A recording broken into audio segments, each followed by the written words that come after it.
Oui,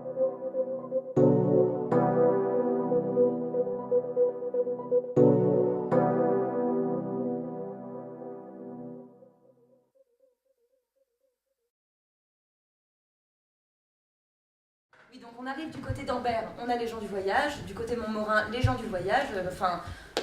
En fait, toutes les entrées de Billon, on arrive sur des camps. Donc, c'est dégradant pour la ville. Voilà. Et puis, autre chose qu'on n'avait pas avant à Billon, c'est... vous allez à Simply, vous allez à la Poste, vous tombez sur des gens... sur des clodos, quoi. Donc, ça squatte, ça raquette les gens, ça entre guillemets, parle mal, hein, parce que les personnes âgées en souffrent. Ça boit, ça consomme de l'alcool au quotidien, donc ça aussi c'est dégradant, je trouve. La délinquance, ça a augmenté. Donc ça, c'est dû aux cas sociaux, c'est dû aux gens du voyage, donc des vols, des cambriolages en veux-tu en voilà, des vols de voitures, ils nous brûlent les voitures. Enfin, c'est devenu... les commerçants sont braqués, hein. C'est... Non, mais ça, jamais à Billon. C'est des choses qu'on voyait pas quand moi, j'étais ado, quoi. On baladait dans Billon sans risque. Aujourd'hui, le soir, moi, ma petite dernière, je la laisserai pas comme j'ai laissé le grand se promener, hein. Ça, c'est certain. On a les sanitaires, on a les douches, on a tout ce qu'il faut maintenant. On a l'hygiène maintenant. Bon, avant, on avait l'hygiène aussi, mais pas comme maintenant. Bah, nous, on se lavait dans les cuvettes. Depuis 2007, là, c'est calme, quoi. Il y a des pyromanes qui sont sur Billon, ils ont tout cramé sur Billon, vous savez. Oh, il n'y a pas si longtemps que ça, hein, des voitures... Non, parce que ici, nous on est plusieurs personnes, mais on vit pas tous pareil. Hein. Il y en a qui vivent bien, il y en a qui vivent des trimards. C'est qu'ils savent pas quoi. Il y en a qui mangent tout le mois, il y en a qui mangent la moitié. En fait, ici, madame, on n'a pas tous la même vie ici. On n'a pas tous la même vie du tout. Il y en a qui vivent bien, il y en a qui vivent mal. Il y en a qui sont bien, enfin... Voilà, il y a des propres, il y a des sales, il y en a qui sont bons, il y en a qui sont mauvais. Moi je veux partir, mais ça va, nous on reste pas ici. Dimanche prochain on va dans la plaine du château. Vous connaissez pas la plaine du château, madame? Ah, Saint-Étienne? Pourquoi vous venez de si loin pour enregistrer? Ah ouais! Ah ouais! Ah, vous donnez un petit coup de pouce, quoi, on va dire. Ah non, mais là, il faut mettre plein de trucs sur cette aire.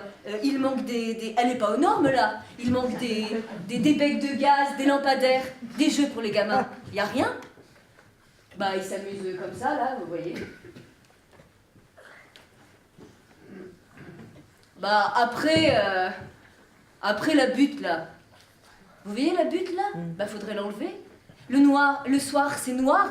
Il y a n'importe qui peut se cacher, il lance des pierres. Ah oui? Ah bien sûr que c'est venu là, oui. Non mais une lampe pour les gamins au-dessus. Là, vous avez vu? C'est nous qui avons fait ça. C'est bien, hein? Ça a bien poussé, hein? 10 ans. Il y a 10 ans. Oh bah, on a un petit peu de tout. Bah là, regardez. Ça c'est un lilas. C'est violet. Là, il y en a un autre. Et puis... là, il y a un rosier grimpant, là. Ça, c'est un jaune. Et ça, c'est un violet.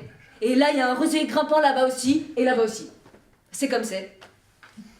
Et vous leur direz, vous parlerez. Vous leur direz qu'ils fassent quelque chose pour les lumières et les jeux pour les gamins.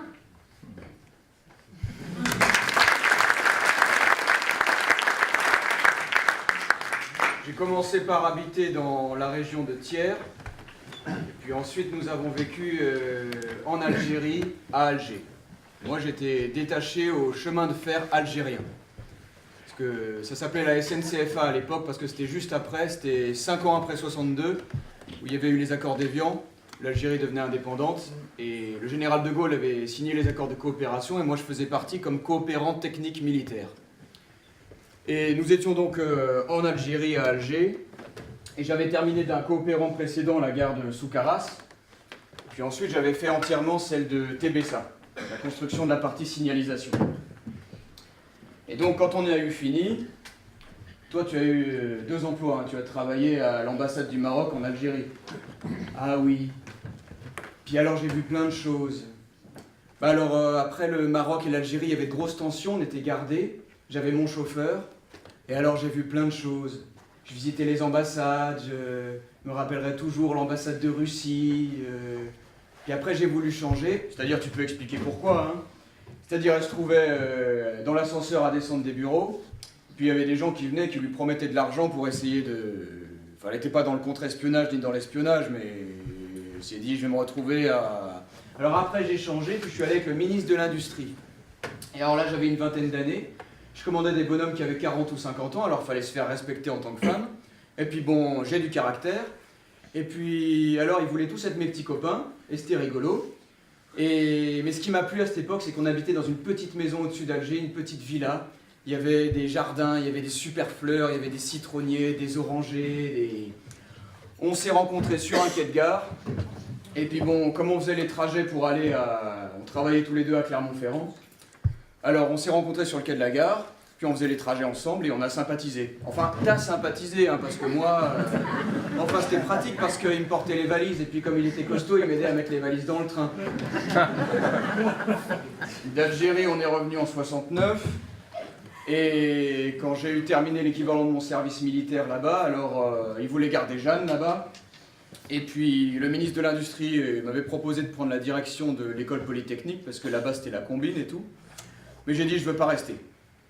Et nous sommes revenus en Auvergne, où j'avais un emploi presque gardé, puisque j'avais travaillé un petit peu, j'avais fait des stages avant un petit peu chez Michelin. Puis chez Michelin, il m'avait dit, bon, vous revenez quand vous voudrez. Et là, nous avons habité à Clermont. Ensuite, nous sommes partis aux États-Unis. C'était le démarrage de Michelin aux États-Unis, donc on faisait partie de l'équipe qui implantait l'usine, quoi. On la démarrait, puis on la laissait ensuite aux gens du pays. Le retour des États-Unis, ça s'est fait en 77, 5 ans après. Là, on devait partir au Brésil, mais ça ne s'est pas fait. Et donc, nous sommes restés en France et on a acheté ici. Quand nous avons acheté, Billon n'était pas très cher. C'est-à-dire que le problème, c'est qu'on a accueilli, bien sûr, tout le monde est pour la solidarité et tout ça, mais on a accueilli beaucoup de cas sociaux à Billon. C'est un des problèmes. À Billon, qui a un riche passé, on a accueilli par solidarité. Alors, la solidarité, c'est très bien en soi. On a accueilli beaucoup de gens qui sont des cas sociaux, qui ne payent pas d'impôts, qui sont des habitants, et pour le peu de gens qui payent les impôts, ça fait une charge très lourde. Ce que je veux dire, c'est que les impôts fonciers, les choses comme ça, quand je travaillais, bon, je gagnais correctement ma vie, je gagnais pas des milliers et des cents, mais ça me posait pas trop de problèmes. Et maintenant, avec la retraite, ça divise presque par deux. Et oui, j'appuie sur les impôts parce qu'à Billon, les impôts sont énormes. On vous dit, ne vous plaignez pas, vous avez la piscine, vous avez toutes les infrastructures, mais bon, les impôts sont équivalents à Clermont ici. Il n'y a qu'un inconvénient à Billon, et il faut qu'on le cite, c'est que la terre est très collante. Et si vous avez marché un petit peu, c'est très argileux, et quand c'est mouillé comme ça, et qu'on marche, ben on en ramasse 1 kilo, et puis après on ne peut pas travailler le jardin quand c'est comme ça.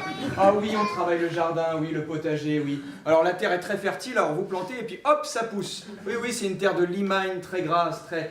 Alors essentiellement des tomates, des courgettes, des aubergines, des poivrons, et puis bon, des pommes de terre. Et puis on a aussi un jardin de l'autre côté, là, au bord de la rivière, mais maintenant ça devient un peu trop.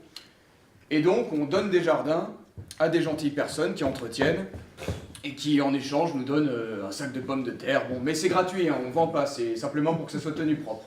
Oui, alors là on en a 2 qui sont très bien, mais qu'il a fallu chercher. Hein. Oui, bah, y en a qui voulaient le prendre, qui disaient on va faire ci, on va faire ça, et puis en fait, oui, oui, des rêveurs, il y en a un autre qui voulait le prendre, alors ça on devrait pas en parler. Ah non, ça il faut pas en parler, là il faudrait garder le silence. Oui, il vaut mieux garder le silence. Si vous pouvez couper le truc là, il y avait planté du...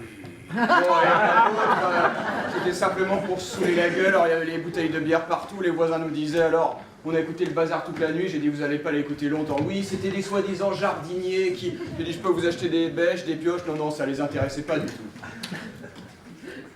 Le centre-bourg, on le fréquente, oui, on le fréquente quand il faut aller à la poste, quoi, quand on a des amis... On fréquente très très peu le centre-bourg. J'ai honte, moi, de Billon, j'ai honte. Je sais pas, c'est sale, c'est moche, c'est...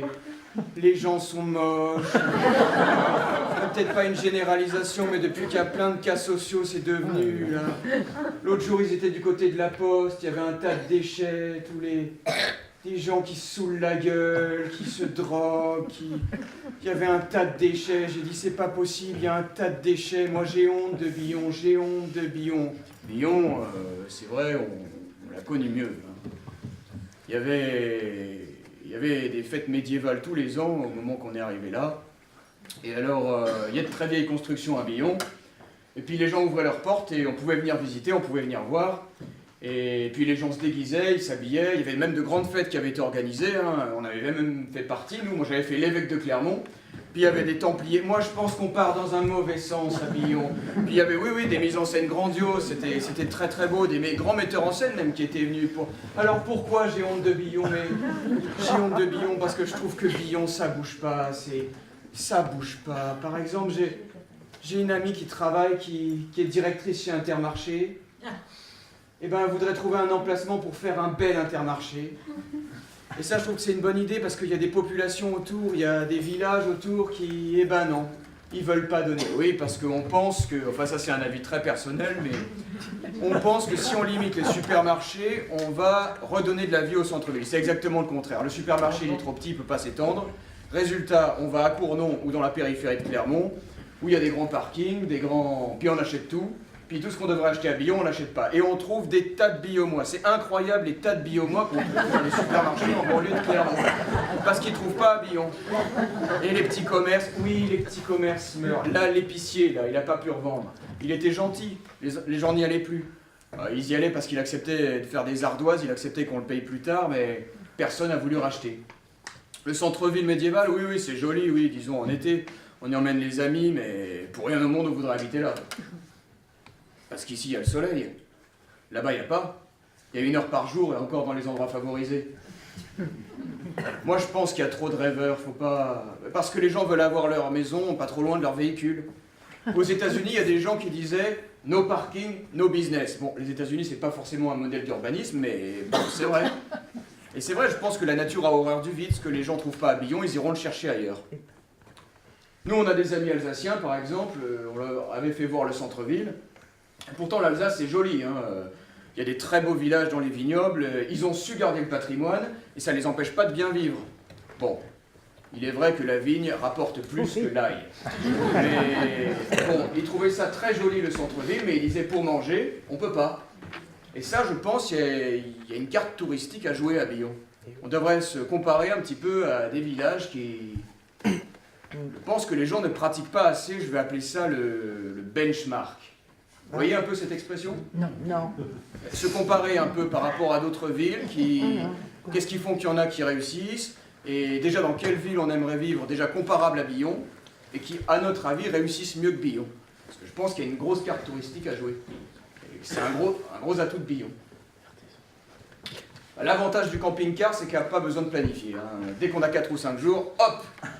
Ah oui, c'est essentiellement la France, puis les pays limitrophes. Là, on était passé la dernière fois en Espagne, on a été en Allemagne, en Hollande, en Italie, on serait toujours parti, quoi. Oui, oui, un peu nomade, oui. Là, vous voyez, on a 500 mètres carrés habitables, et là, on a 6 mètres carrés habitables. Enfin, en fait, ça nous suffit. En fait, ça nous suffit parce qu'on sait qu'on va rentrer après, parce qu'on a tellement de bazar, on saurait qu'on le mettre dans 6 mètres carrés, mais... Comme quoi, on peut être heureux partout.